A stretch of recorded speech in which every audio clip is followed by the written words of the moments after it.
అర్ధరాత్రికి సంహార దూత ఐగుప్తు దేశంలో తిరుగుతూ ఉంటాడు. దేవుడు అన్నాడు, ద్వారబంధాలకు రక్తము రాసుకోండి, తలుపులేసి ఇంట్లో పడుకోండి, ఇంటిలో ఎవ్వడు వెలుపలికి రాకూడదు అన్నాడు దేవుడు. ఎవ్వడు వెలుపలికి రాకూడదు. వచ్చాడో రక్తం యొక్క ప్రభావం వాడి మీద ఉండదు కాబట్టి వాడు చచ్చిపోతాడు.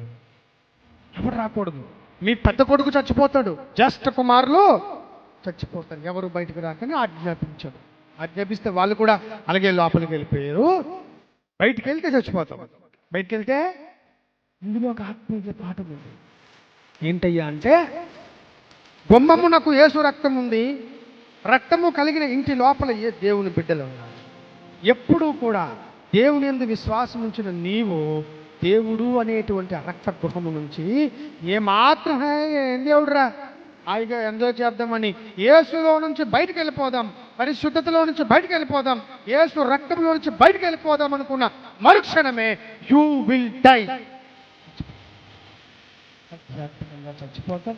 పరిశుద్ధత చచ్చిపోతుంది, ప్రేమ చచ్చిపోతుంది, నీతి చచ్చిపోతుంది, కళ్ళన్నీ కూడా కామరమెక్కిపోతాయి, కామంతో నిండిపోతాయి. ఏం మాట్లాడతామో మనకే తెలీదు. అందుకే మీరు బయటకు రాకండి సుమి అన్నాడు. అంతే దీని అర్థం, దేవునిలో ఉన్నవాడు ఇప్పుడు దేవుని బయట బతకాలని చూస్తే వాడు చేస్తాడు.